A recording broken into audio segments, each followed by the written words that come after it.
Okay, so let's start this. This is chapter number 15, project management. And in this chapter, we need to discuss regarding the stages of a project. We need to describe the use of project management for supporting different projects. And we also need to discuss the strengths and weaknesses as well. And we need to describe the tools and technique required for project management. The word itself, project management, mostly refers to the way that how you deal or how you cater or how you complete a project.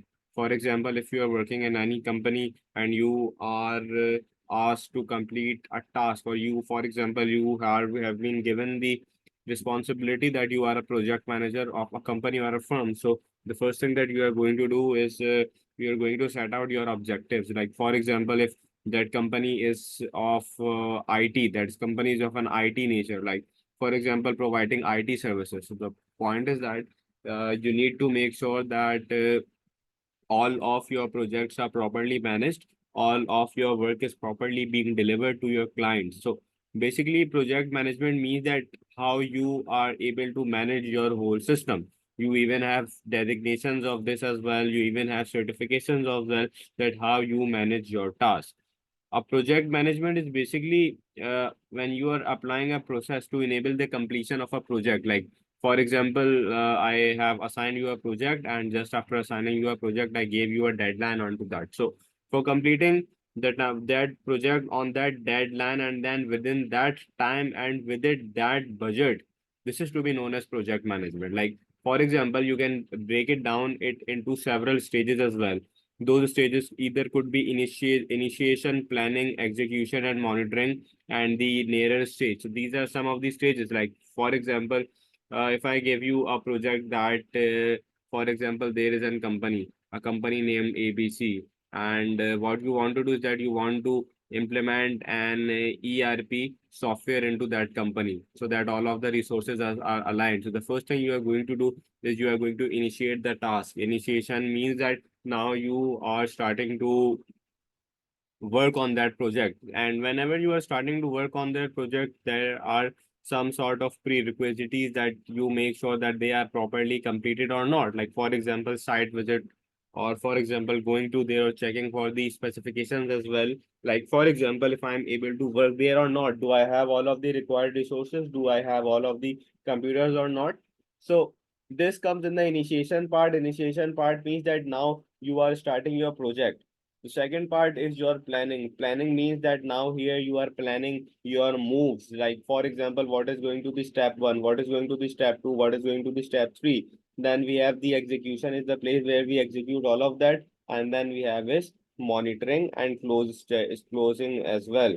Uh, monitoring means that how I am monitoring my daily activity, that even if it is up to the mark or not, and the close stage is the final stage. So we can even use the project management softwares. Project management software का काम ये होता है कि वो हमारे पूरे softwares की प्लानिंग को, एग्जीक्यूशन को स्टेज वाइज में मॉड्यूलर वाइज ब्रेक कर देते हैं. दैट मीन्स के फॉर एग्जांपल उन्होंने हमें हमारे हर एक प्रोजेक्ट की जो है एक डेडलाइन और उन्होंने हमें एक बजट फिक्स करके दे दिया. जैसे कि मिसाल के तौर पे for example, if I talk about a real estate company. मेरे पास एक रियल एस्टेट कंपनी है, और रियल एस्टेट कंपनी के अंदर if I gave you an example of an ERP, ERP basically stands for an Enterprise Resource Management. तो उसमें होता ये है कि एक रियल एस्टेट के अंदर बहुत सारे फंक्शंस होते हैं. एम्प्लॉयज होते हैं, बैलोटिंग होती है, हाउसिंग होती है, उसके बाद जो कंस्ट्रक्शन होती है उनके भी रॉ मटेरियल्स होते हैं, कितना सामान आ रहा है, कितना सामान जा रहा है, कितने प्लॉट्स बिक गए, कितने प्लॉट्स और आने हैं, लीगल सिस्टम क्या है. तो यू सी ये एक बहुत बड़ा सिस्टम होता है. और कभी कभार ये इतने बड़े बड़े सॉफ्टवेयर होते हैं कि जिनको बनाने में कई साल लग जाते हैं, क्योंकि पहले हम वो सॉफ्टवेयर बनाते हैं, फिर उनकी टेस्टिंग करते हैं, फिर उनकी डेवलपमेंट करती हैं, एंड सो ऑन. क्लाइंट की रिक्वायरमेंट भी बदलती जाती है. तो अगर ये सारा काम मैं अपने पास किसी भी पेपर बेस्ड फॉर्म में करूंगा तो it is going to take a lot of time. But similarly अगर मैं इसको किसी भी सॉफ्टवेयर के अंदर इंप्लीमेंट करता हूँ मॉड्यूलर वाइज, और हर पार्ट को मैं अपना अलग अलग कर देता हूँ, इनिशिएट अलग करूँ, प्लान अलग करूँ, एग्जीक्यूट अलग करूँ, मॉनिटर अलग करूँ, so it is going to be a much better approach for me. क्योंकि एक सॉफ्टवेयर मैनेजमेंट के अंदर मेरे पास मेरा टाइमलाइन आ जाएगा, मेरा बजट आ जाएगा, मेरी डिलीवरी आ जाएगी. So it would B quite easy for me. So project management basically means कि मैं अपना काम को टाइमली डिलीवर कर रहा हूँ और उसको मैं टाइमली एग्जीक्यूट कर रहा हूँ. अब इसके कुछ स्टेजेस हैं जिसको मैं प्रोजेक्ट लाइफ साइकिल भी कहता हूँ. और हर प्रोजेक्ट को प्रॉपरली मैनेज करने के लिए दो चीज़ें बहुत ज़्यादा इंपॉर्टेंट है। वो ये कि वो अपनी डेडलाइंस को मीट करें और जो रिसोर्सेज हैं उसकी वो अवेलेबल हो, ताकि everybody knows that what they are actually doing. Like what could be the resources? Those resources could be people with equipment, facilities or required funding as well. अब कौन कौन से स्टेजेस मेरे पास आ सकते हैं, जैसे कि सबसे पहले मेरे पास आ गया इनिशिएशन, जैसे मैंने बताया। सेकंड स्टेज मेरे पास क्या है? प्लानिंग। थर्ड स्टेज मेरे पास क्या है? एग्जीक्यूशन। फोर्थ स्टेज मेरे पास क्या है? Monitoring and controlling. और फिफ्थ मेरे पास क्या है? क्लोजिंग। अगर मैं यहाँ पे सबसे पहले स्टेप की बात करूँ, दैट इज प्रोजेक्ट इनिशिएशन। तो प्रोजेक्ट इनिशिएशन के अंदर आपका जो इनिशियल आइडिया होता है प्रोजेक्ट का, सबसे पहले वो आइडेंटिफाई होता है और हम अपने गोल सेट करते हैं कि हम करना क्या चाहते हैं, हमारा ऑब्जेक्ट क्या है। उसके बाद जितने भी स्टेक होल्डर्स हैं, जितने भी ओनर्स हैं, डायरेक्टर्स हैं, सीईओज हैं, वो सारे आपस में मिलके बैठते हैं और वो डिसाइड करते हैं कि हमें इस, even if it is appropriate for me to continue this और नॉट, उसकी फीसिबिलिटी निकालते हैं कि हमें क्या फायदा होगा, क्या नुकसान होगा इस काम को करते हुए, उसका टाइम बेनिफिट क्या होगा, उसका फाइनेंशियल बेनिफिट क्या होगा। रिक्वायरमेंट्स प्रोजेक्ट की हम आइडेंटिफाई कर सकते हैं, स्टेक होल्डर्स आपस में अपनी एक्सपेक्टेशन बताते हैं, ऑब्जेक्ट्स को हम हाईलाइट करते हैं, उनके स्कोप देखते हैं हम, उसका हम रिस्क देखते हैं, उसका हम बजट निकालते हैं, उसकी हम टाइमलाइन निकालते हैं। मतलब it all has to be a well documented and all has to be discuss with in to the your stakeholders. Initiation stage के बाद फिर आपका सेकंड स्टेज शुरू होता है, जिसमें सारे जितने भी स्टेक होल्डर्स हैं वो आपके पास एक ही पेज पे आ जाते हैं। दैट मीन उनको पता चल जाता है, क्योंकि किसी भी बड़ी फर्म या बड़ी कंपनी में काम करने से पहले there are multiple people and multiple people with multiple backgrounds, so it is quite difficult for all of them to come on a single decision. So they all of them keeps on discussing their things until they come on the first stage. So this is what they happen in your initiation task. Second में बेटा क्या होता है? Second आपके पास है project की planning. अब project की प्लानिंग में ये होता है कि failing to prepare is preparing to fail. That means that it is quite important everywhere in your life that whatever you do into your company, it has to be well planned. सारे stake holders को उनकी responsibilities पता होनी चाहिए। आपका जो comprehensive budget है वो भी फॉर्मुलेटेड होना चाहिए। हम अपने पास माइलस्टोन सेट कर सकते हैं, स्टेजेस सेट कर सकते हैं, ऑब्जेक्टिव सेट कर सकते हैं। We can even produce a Gantt chart that is going to show which task needs to be completed, किस ऑर्डर के अंदर हमें चलना है, रिसोर्सेज को हमें किस तरीके से पर्सनलाइज करना है। एंड एक बहुत इंपॉर्टेंट पार्ट प्लानिंग का ये होता है that appropriate amount of times are allocated to each task and resources, especially the individuals as well, so that all of the resources and the peoples are not overused, और जो जो उनको time दिया गया है वो उसी टाइम स्पेसिफिकेशन के अंदर अपना काम कंप्लीट कर रहे हैं। Gantt chart, what is that? It is a chart that is used for planning a project. You can stop me anytime if you have any confusions. इसके बाद मेरे पास जो है थर्ड एरिया है, और थर्ड एरिया जो है इसका वो है आपके पास प्रोजेक्ट की एग्जीक्यूशन। अब प्रोजेक्ट की एग्जीक्यूशन के अंदर क्या है कि अब जब आपके पास सारे प्लान्स बन गए, जितने भी स्टेक होल्डर्स हैं सारे एक चीज के ऊपर मुत्तफिक हो गए हैं, उनको पता चल गया कि हम इस डेट को काम स्टार्ट करेंगे, इस डेट को एंड करेंगे, इतना बजट लगेगा, इतना टाइम लगेगा। So now the real execution begins. It is critical that the plan is followed so that resources are used at the appropriate times. अगर आपके पास किसी किस्म का डिले आ रहा है, so this also has to be maintained और this also has to be documented as well. आपके पास जो भी आपका प्रोजेक्ट मैनेजर है, that will be expected to communicate everyone their roles and responsibilities. यहाँ पे बात हो रही है मैनेजर की। अब मैनेजर के बारे में एक चीज तो ये है कि मैनेजर का बेसिक काम ये होता है to get the things done, right. That means अब मैनेजर का ये काम नहीं है कि वो हर डिपार्टमेंट के अंदर जाके सबके काम खुद ही करेगा।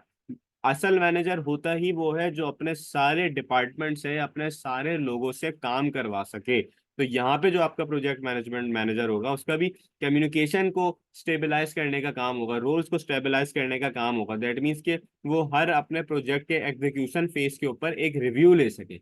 रिव्यू में वो क्या क्या क्वेश्चंस कर सकता है? वो ये कर सकता है कि यार इसकी जो शेड्यूल्ड जो इसका शेड्यूल है वो मेंटेन हुआ है या नहीं, कोई भी चीज़ हमने ओवरलुक तो नहीं कर दी, क्या मेरा प्रोजेक्ट बजट के अंदर है, क्या सारे रिसोर्सेज जो हैं वो अवेलेबल हैं, या has the project meet the original requirements. तो ये कुछ ऐसी चीज़ें हैं जो वो अपने सर्वे के अंदर ओवरव्यू कर सकता है। What is an execution? Execution ये होती है कि किसी भी प्रोसेस की हमारी डेवलपमेंट। इसके बाद मेरे पास फोर्थ स्टेज है, और फोर्थ स्टेज के अंदर मैं बात करूंगा प्रोजेक्ट की मॉनिटरिंग एंड कंट्रोलिंग के बारे में। अब this one is the most important part because when ever you have applied your resources, your budget, your decisions. Now, the most important part is your monitoring and controlling to check that जो काम आपने अपने लोगों को दिया है क्या वो एक्यूरेटली चल रहा है या नहीं, क्या वो लोग काम सही तरह से कर रहे हैं या नहीं। दैट मीन्स कि आफ्टर एग्जीक्यूशन प्रोजेक्ट मैनेजर को उनकी प्रोग्रेस को मॉनिटर करना बहुत ज़्यादा ज़रूरी है।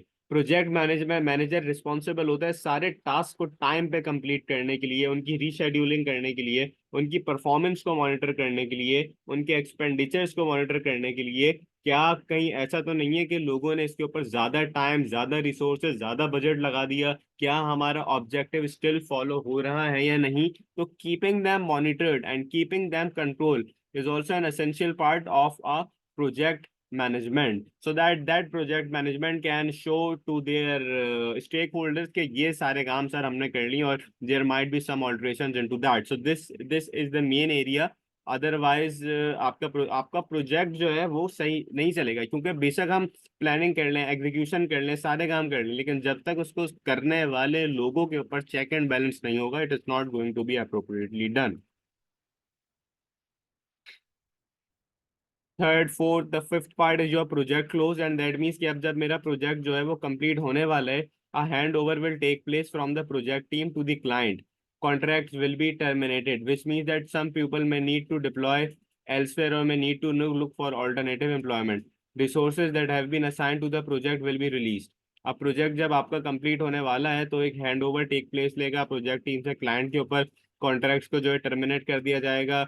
सम पीपल, कुछ लोगों को डिप्लॉय किया जाएगा, कुछ लोगों को कहा जाएगा कि अब तो दूसरी अल्टरनेटिव एम्प्लॉयमेंट की तरफ आ जाए। रिसोर्सेज जो असाइन हुई भी होंगी वो रिलीज हो जाएंगी, और एक रिव्यू होगा between the client and the project management team, जहाँ पे उनकी रिक्वायरमेंट्स को एवेल्युएट किया जाएगा कि वो सारी मीट हो चुकी हैं या नहीं।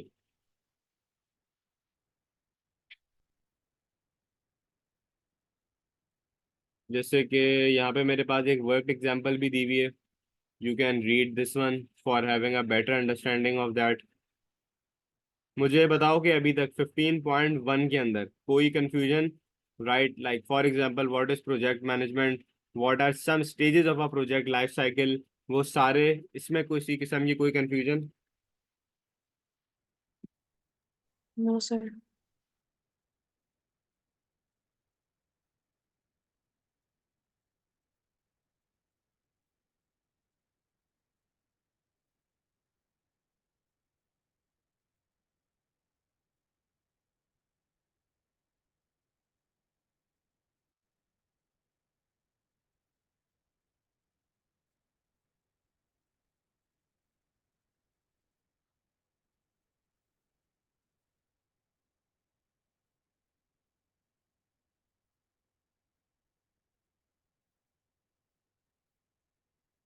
अच्छा, इसके बाद हमारे पास जो है 15.2 है। 15.2 हमारे पास है प्रोजेक्ट मैनेजमेंट सॉफ्टवेयर।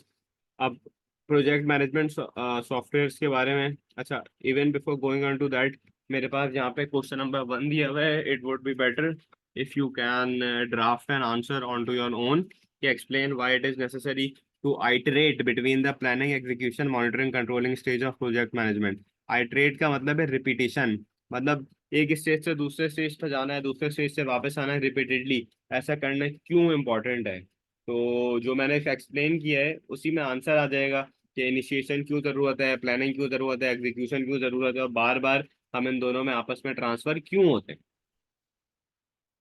इसके बाद मेरे पास 15.2 है। 15.2 बेटा है कि आपके प्रोजेक्ट मैनेजमेंट के सॉफ्टवेयर्स। अब सबसे पहला आपके पास है यहाँ पे planning.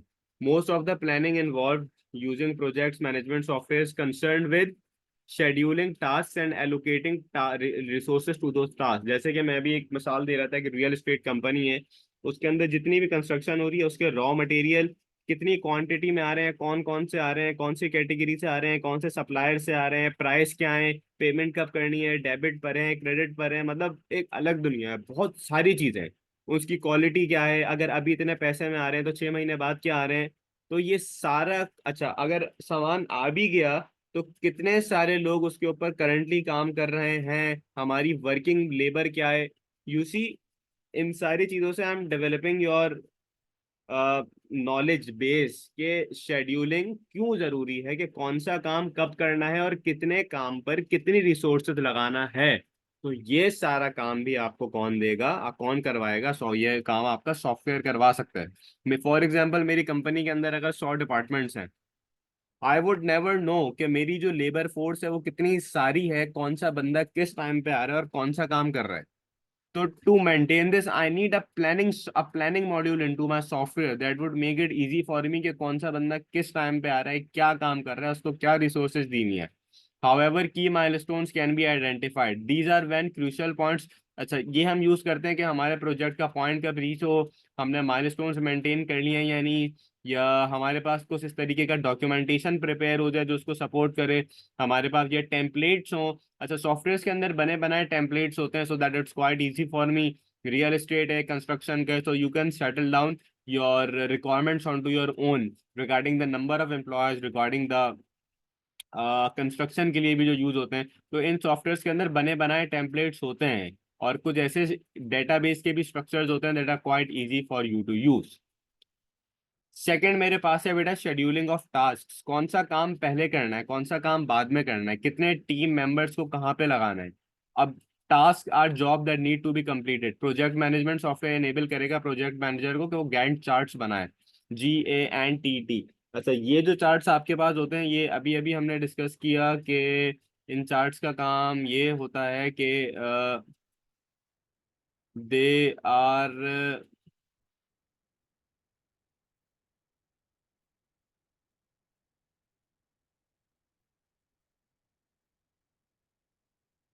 produced to show which task need to be completed and in which order।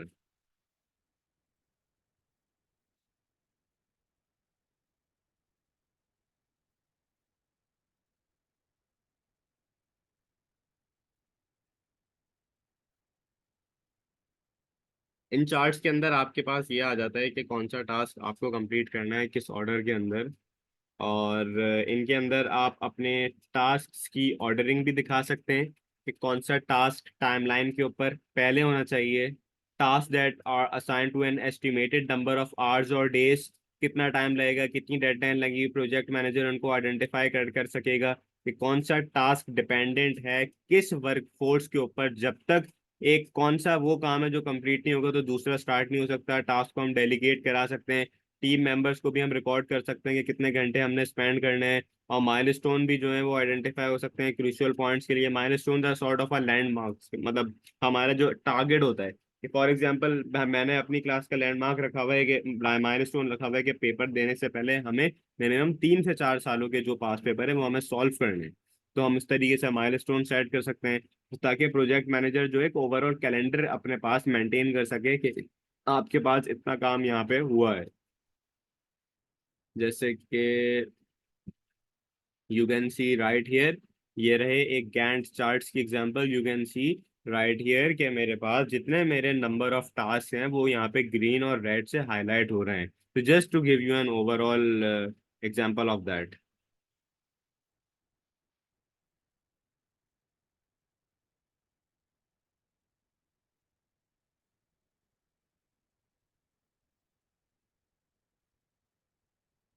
इसके बाद बेटा एलोकेशन ऑफ रिसोर्सेज है। एलोकेशन ऑफ रिसोर्सेज के अंदर ये आता है कि कौन सी रिसोर्सेज में आपके इक्विपमेंट्स हो गए, प्रॉपर्टी हो गई, वो कितने सारे चाहिए एक टास्क को कंप्लीट करने के लिए। रिसोर्सेज को डिफाइन होना चाहिए प्रोजेक्ट मैनेजमेंट के अंदर, उनकी अवेलेबिलिटी होनी चाहिए, उनकी कॉस्ट हमें देख लेनी चाहिए ताकि रिसोर्सेज को हम असाइन कर सकें इतने घंटे इतने आवर्स के लिए, चाहे वो लेबर हो या आपका रॉ मटेरियल हो। सॉफ्टवेयर अलाउ करता है प्रोजेक्ट मैनेजर को कि वो रिसोर्सेज कॉन्फ्लिक्ट को अपने पास मिनिमाइज करे। For example distributing the work forces, और when there could be might be some areas where a team member has too many tasks to complete during a given period of time, so this can be efficiently managed by a project management software। It also helps you out in the costing as well. जैसे कि अभी मैंने आपको बताया costing में आ जाएगा hours, आ जाएगा quality, आ जाएगी एक्सपेंडिचर, आ जाएगा बजट, आ जाएगा। जितने भी आपकी फाइनेंशिंग होती है वो भी इसी सॉफ्टवेयर के थ्रू आप मैनेज कर सकते हो। सारी रिसोर्सेज को हम एलोकेट करा सकते हैं, टोटल कॉस्ट निकाल सकते हैं, कितने घंटे के ऊपर कितनी रिसोर्सेज पे कितना काम हो रहा है, कितना एक्सपेंस आ रहा है, daily weekly monthly yearly budget हम बना सकते हैं, कितना खर्चा हो चुका है, ये सारी चीजें इसमें आ जाएंगी। Similarly, you also have the concept of communication and collaboration as well. Communication and collaboration as well के फॉर एग्जांपल मैंने कैलेंडर्स अपने पास बना लिए, मैंने अपने स्टेक होल्डर्स के साथ शेयर कर दिए, उनके पास शो हो रहा है, उनके पास चार्ट शो हो रहे हैं कि इतने से इतने डेट में हमने ये काम कर लिया, हमारे ये रिसोर्सेज जो हैं वो यूज हो चुके हैं। मैं अपने पास मुझे कोई प्रॉब्लम है, मैंने इंस्टेंटली वीडियो कॉल कर ली अपने स्टेक होल्डर्स को, अपने टीम मेंबर्स को आपस में कम्युनिकेट करने के लिए कि मेरे पास सॉफ्टवेयर ये दिखा रहा है, इतना काम होना चाहिए, ये डेडलाइन है। हम आपस में एक दूसरे से डॉक्यूमेंट्स को भी शेयर कर सकते हैं, डॉक्यूमेंट्स के अंदर मैप आ सकते हैं, किसी भी किस्म का चार्ट आ सकता है, प्लान आ सकता है, क्राइटेरिया आ सकता है, टास्क आ सकते हैं, रिसोर्सेज आ सकते हैं। हम आपस में एक दूसरे के साथ डिस्कशन कर सकते हैं, फोरम्स कर सकते हैं, हम प्रोग्रेस शेयर कर सकते हैं कि इफ इट इज प्रोजेक्ट के रिलेटेड है या नहीं, इफेक्टिवली सॉल्व हो रहा है या नहीं। Collaboration means working together with each other. We और इसके बाद I can also work on the decision making as well. Decision making तो आसान हो ही जाएगी, क्योंकि जब कोलैबोरेशन और कम्युनिकेशन है, जब आप टाइमली सारी चीजें कैलेंडर के वाइज शेयर कर रहे हो, इंस्टेंट मैसेजिंग है, शेयर डॉक्यूमेंट्स है, डिस्कशन है, फोरम है, प्रोग्रेस है, तो ये सारी चीजें देख के you can make a quick discussion decision as well, क्योंकि वो डिसीजन भी जो है उन्हीं चार्ट्स के ऊपर बनेगा, ग्राफ्स के ऊपर बनेगा, ताकि आप अपने पास कंपेयर कर सको डिफरेंट चीजों को। सॉफ्टवेयर ये भी आइडेंटिफाई करेगा कि क्रिटिकल पाथ क्या है। अब क्रिटिकल पाथ क्या होता है? Critical path is basically the task which must be completed on time for a project to complete on time. मतलब एक काम अगर मैंने आपको दिया है, so this has to be done at that time, so that is going to be a critical part of that, ताकि other other components also have to be completed on that time. Critical path क्या है? The task which must be completed on time for a project to complete on time. जैसे कि एक project के अंदर 10 task हैं, और 10 टास्क के अंदर हर एक टास्क जो है 10-10 दिन में करना है, तो this is going to make a total of 100 days। But similarly अगर उसका टाइम 12 days पे जाता है, तो दैट मीन्स के critical path is not met, उसका जो टाइम लिमिट है वो मीट नहीं हुआ, हम डेडलाइन को मीट नहीं कर सकते। We can monitor this with the help of this software. This software will show an overview of the availability of the resources, time allocated, unki cost, and the project manager is also going to reallocate them if it is necessary. However, there are certain weaknesses of the project management as well. सबसे पहले strengths आ जाती हैं। Strengths project management की क्या क्या होंगे कि भाई सारी चीजें मेरे पास कंप्लीटली ट्रांसपेरेंट है, मेरे पास डिस्कशन है, फीचर्स हैं, ये सारी चीजें हैं, but there are some weaknesses as well. अब वीकनेसेस क्या हैं? वीकनेसेस को अगर मैं देखूं तो पहली चीज तो एक है, good quality project management software is a too large financial investment. बहुत सारी कंपनीज के लिए बहुत हैवी इन्वेस्टमेंट है ये, जो वो उसको अफोर्ड ना कर सकें। And it is not a one time cost, जैसे जैसे वो एक्सपेंड करेंगे अपने कैटेगरीज में, उसको इम्प्लीमेंट करेंगे, तो वो कॉस्ट जो है बढ़ती रहेगी।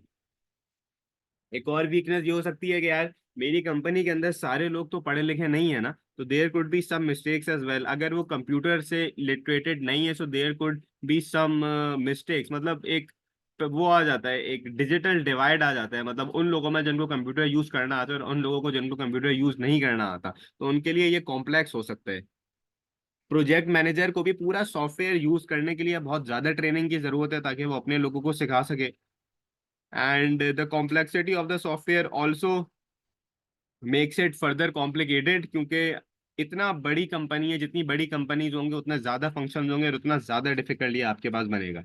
यूजर भी जो है वो बहुत ज्यादा इन सॉफ्टवेयर के ऊपर भी रिलायंट हो जाते हैं, जिनसे कभी कभार ये होता है कि सर्वर डाउन हो या सॉफ्टवेयर बंद हो तो आपका काम ही नहीं चलता, या आप अपनी बहुत ज्यादा इंपॉर्टेंट डेडलाइन को मिस कर देते हैं। हम ऑनलाइन प्रोजेक्ट मैनेजमेंट का एक्सेस तो दे सकते हैं, बट स्टिल उस पर रिस्क होगा कि जब तक मेरे पास इंटरनेट फैसिलिटी है वो जब ही चल रहा है, इंटरनेट गया, सॉफ्टवेयर गया, और I am also exposing my important resources to the web. And again, if I am exposing it to web, that means that I am vulnerable to viruses and security and other threats as well.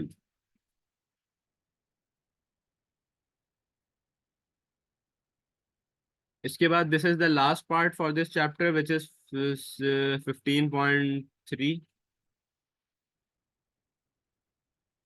और 15.3 जो है आपके पास ये है regarding your tools and techniques for project management tasks. That is one of the technique is your critical path, CPM. The critical path is a method that is used to find a project's critical path. Critical path ये बताता है कि कितना time लगेगा.